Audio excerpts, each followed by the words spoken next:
este es el día en que actuó el Señor. Sea nuestra alegría y nuestro gozo. Aleluya, aleluya, aleluya.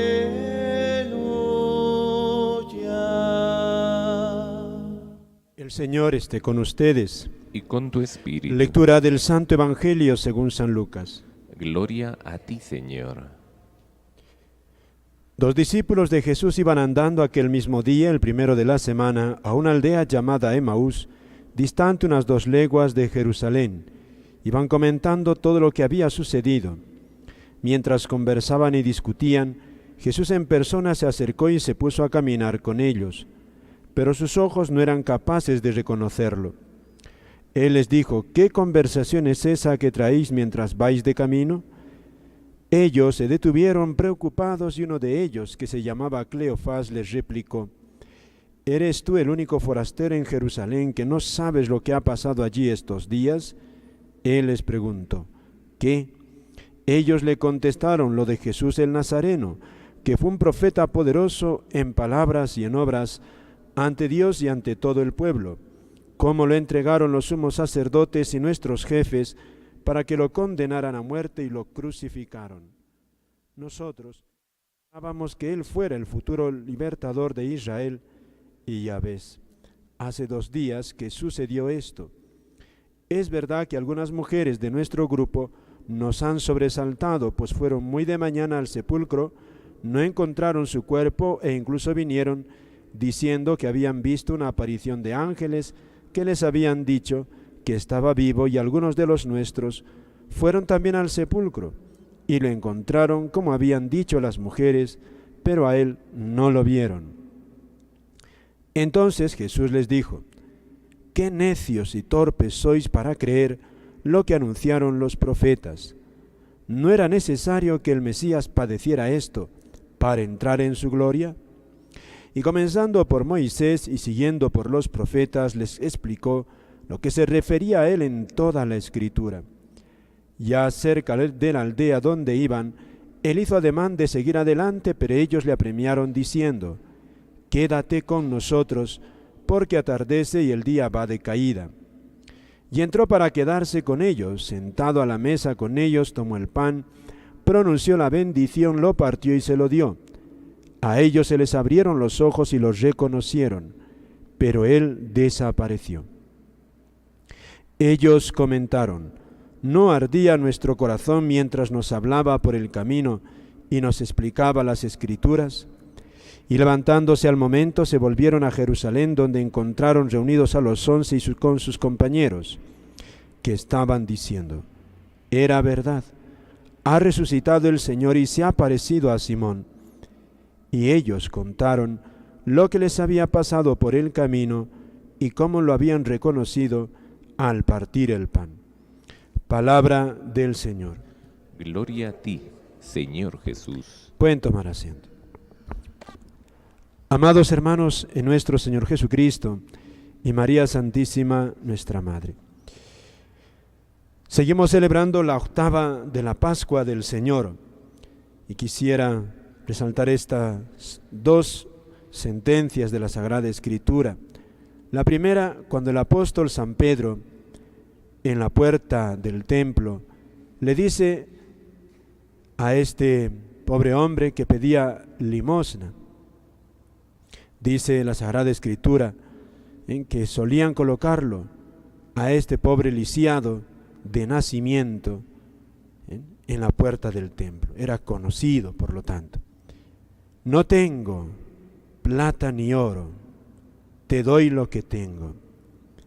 En nombre de Jesucristo Nazareno, echa a andar».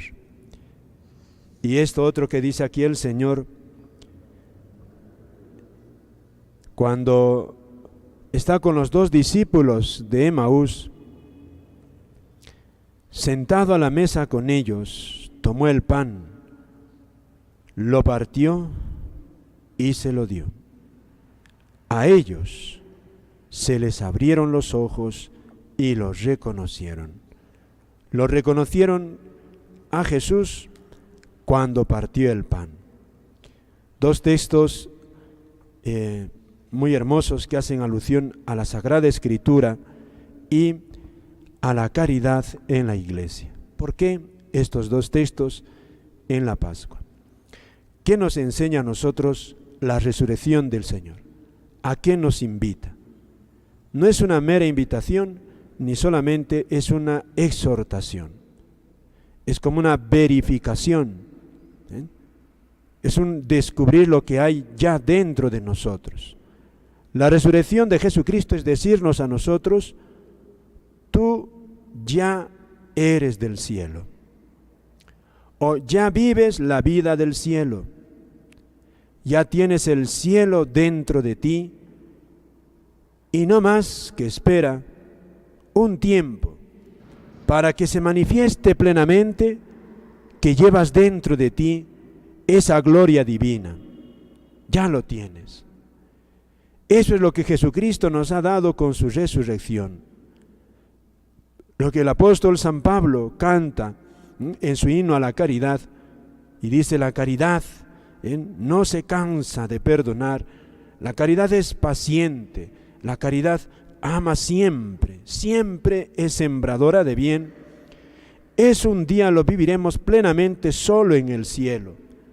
Pero el apóstol ya nos dice: aquí ya podemos vivirlo, porque ese amor de Dios, dice San Pablo, ha sido derramado ya en nosotros por el Espíritu que hemos recibido. Ya tenemos a Dios, ya Jesús plenamente nos lo ha dado.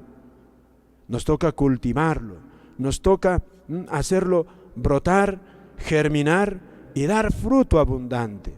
Por eso mismo, el mismo Jesús nos dice que muchos dan, al recibir esa semilla, muchos dan 30, otros 40, otros 60.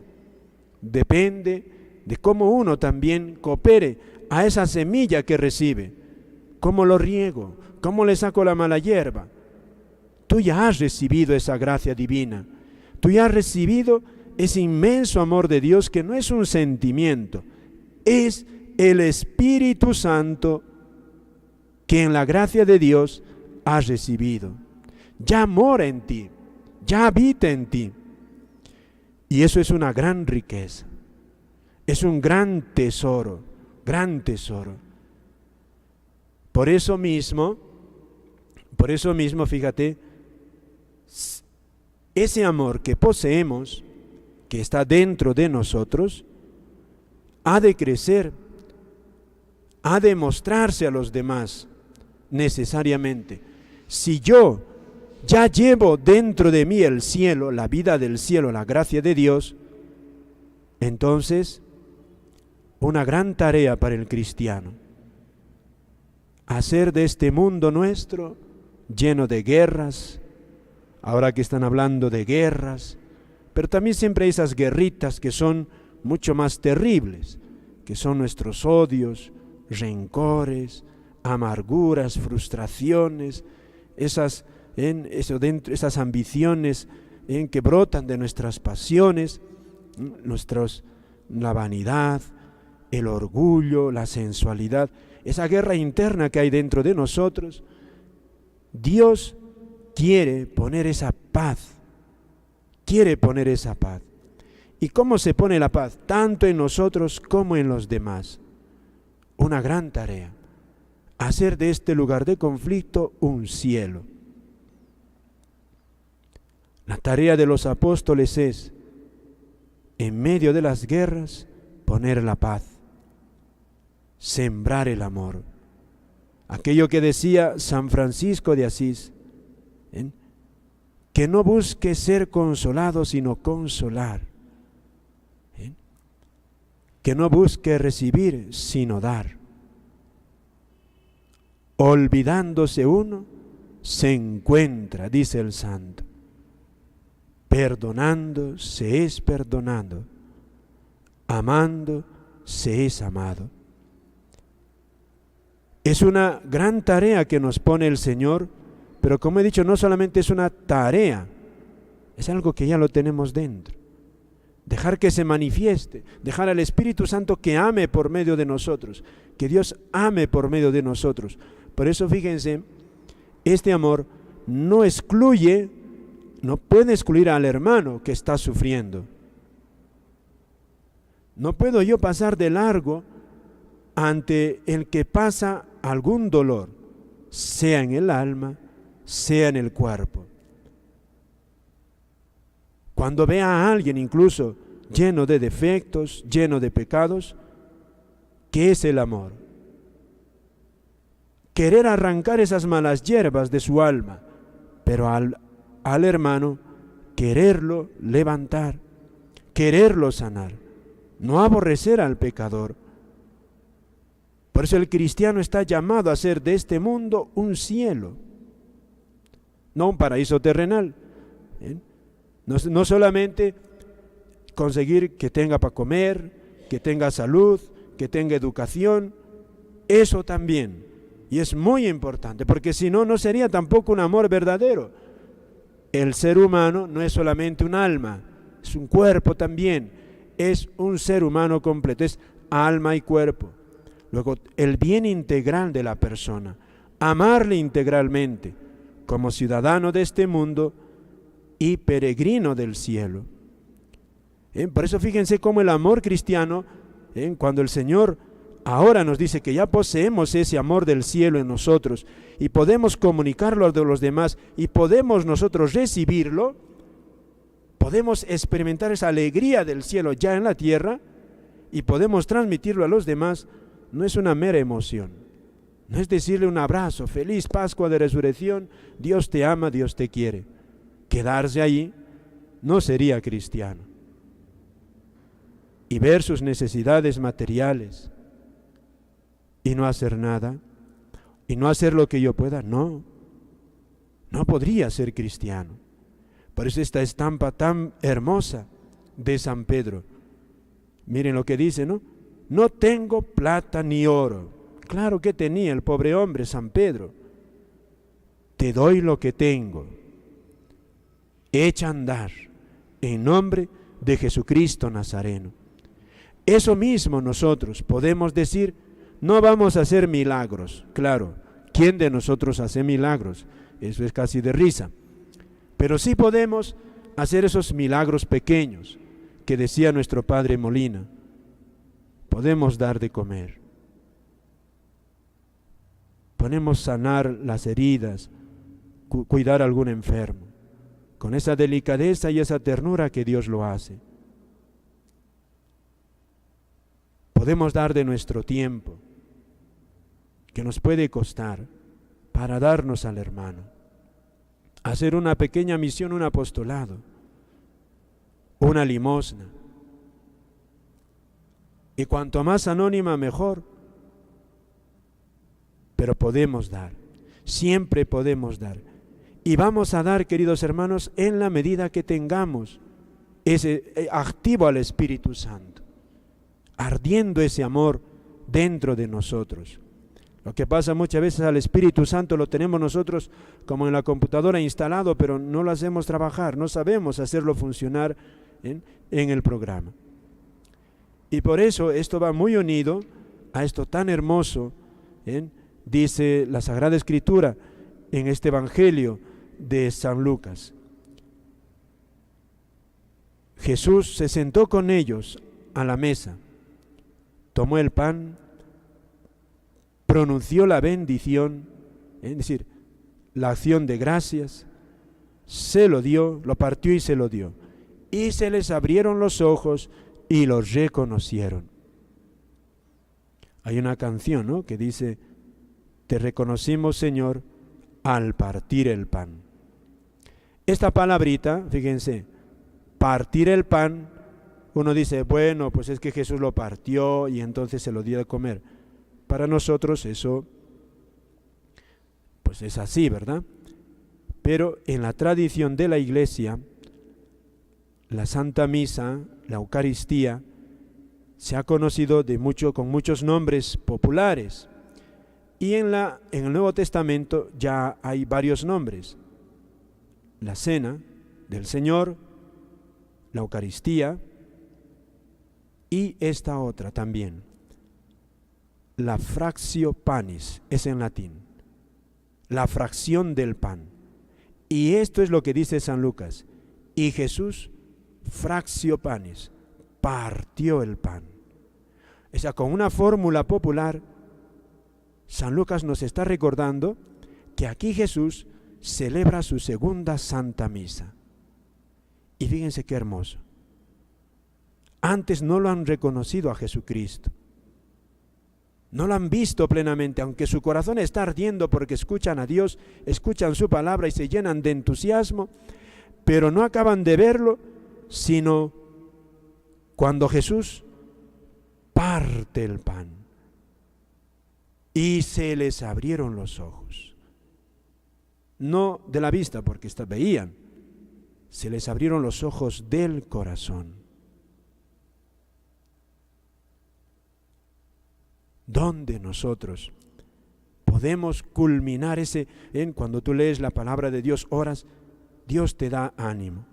Pero ¿cómo ver plenamente a ese Dios para quererlo amar y salir corriendo de donde estás para buscar a los demás y quererles comunicar esa alegría? Cuando te sientes con Jesús, ojalá todos los días a la fractio panis, a recibir el pan de la Eucaristía.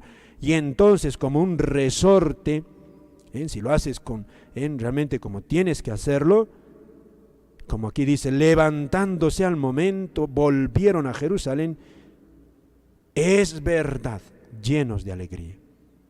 Es la alegría del Espíritu Santo, no es la alegría de un entusiasmo humano. Aquí no hay cosas meramente humanas. La Biblia no habla de cosas meramente humanas, habla de esa presencia del Espíritu Santo. Qué hermoso, queridos hermanos, la Eucaristía. La Eucaristía. Por eso la Virgen de Fátima, cuando se apareció a los niños, les dice, yo voy a dar la salvación a los hombres, si tienen devoción a mi corazón inmaculado. Pero requisito para eso es que comulguen, fíjate, que comulguen 5 primeros sábados de mes y me recen el rosario y lo mediten, pero que comulguen. Fíjate cómo la Virgen no se separa de la Eucaristía, y a la Eucaristía no podemos separarlo de la Virgen, de su rosario, no podemos. Remedios tan sencillos, queridos hermanos, y tan sublimes al tiempo. Por eso nuestro Padre Molina no se cansaba de repetirnos en estas cosas. Busca a Dios en el pobre y lo encontrarás. Fíjate qué hermoso, en el pobre que sufre. Busca a Dios en el pobre y lo vas a encontrar. Darse al pobre, al que necesita. Siempre hay quienes necesitan de todo. Vas a encontrar a Dios. Qué hermoso tener un corazón lleno de compasión, tanto para los pobres como para los que nos rodean. Y también, fíjate, él decía que podía confiar solo en la persona que reza de veras, que ora, porque es verdad, sabiduría de Dios. El que reza de veras está como conectándose con Dios. Y tarde o temprano esa persona que reza, Dios va a salir a su favor. Dios siempre va a estar con esa persona, Dios le va a meter por túneles quizá oscuros, pero no va a perder. La historia del hombre que reza siempre termina en un final feliz. Y esto también, aquí Jesús nos dice, de Él mismo, no era necesario que el Mesías padeciera. También, o sea, el camino del cristiano siempre también tiene cruz, pero termina en gloria. Dice, no era necesario que el Mesías padeciera para entrar en su gloria. Lo mismo al cristiano, pero qué hermoso hacerlo de la mano del Señor. Amén.